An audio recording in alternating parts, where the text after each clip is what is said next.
Aboard the Custodian, dawn lay just beyond the horizon. The air was cold in that peculiar way only the open ocean could manage, thin, biting, and heavy with mist. A pale veil clung low over the water, blurring the line between sea and sky. The ship itself groaned softly beneath its own impossible weight, timbers protesting in long, tired murmurs. At the stern, a man stood. He was old, impossibly old. His frame was slight, his robes heavy with age, and bearing the royal sigil of Melkash, though the cloth itself stirred less than it should have in the wind. The cold did not seem to touch him. The damp did not cling to him. Even the slow roll of the ship seemed to pass him by without notice. Before him stood the captain, hat in hand, posture unconsciously lowered. "You may set sail, Captain," the old man said. His voice was quiet, not weak, never weak, but measured, as though each word had already been spoken long before this moment. "Make your heading that which would be appropriate, so that we make landfall upon the island of Inktarial." The captain's brow creased. 37 years upon the sea, and no such name had ever crossed his charts, his logs, or his memory. He opened his mouth to speak, then hesitated. Something in the man's gaze held him, pinned him, as though the thought had already been examined before it had fully formed. The old man regarded him for a moment. "You may know it by the name it has taken upon itself."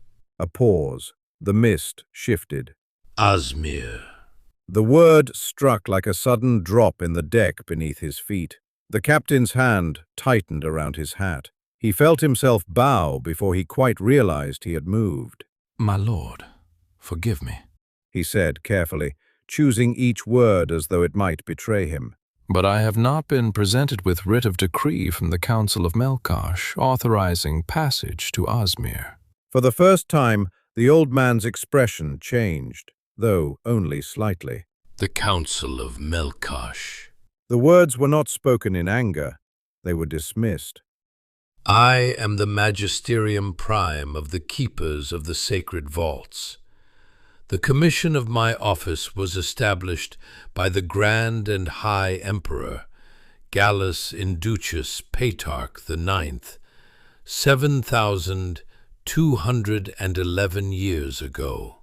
The sea seemed quieter in the wake of that number.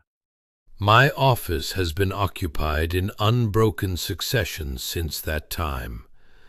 My authority predates your council and will endure long after it is forgotten." The captain said nothing. He could not. The old man stepped closer, not enough to threaten, but enough that the space between them felt thinner. "The burden we carry must reach its destination.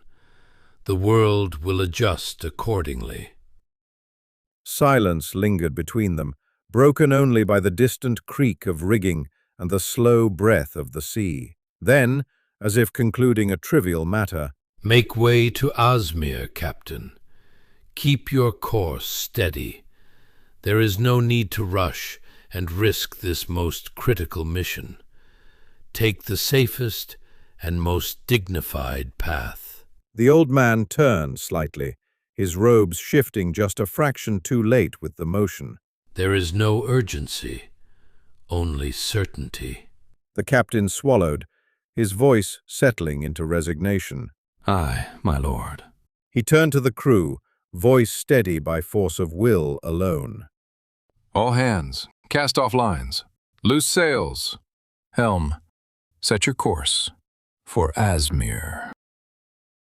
The Custodian groaned as it began to move in earnest, its vast weight pressing deeper into the sea, as though the ocean itself resented its passage. The captain did not look back, but he knew, with a certainty that settled cold in his bones, he had just agreed to something he did not understand, and could no longer escape.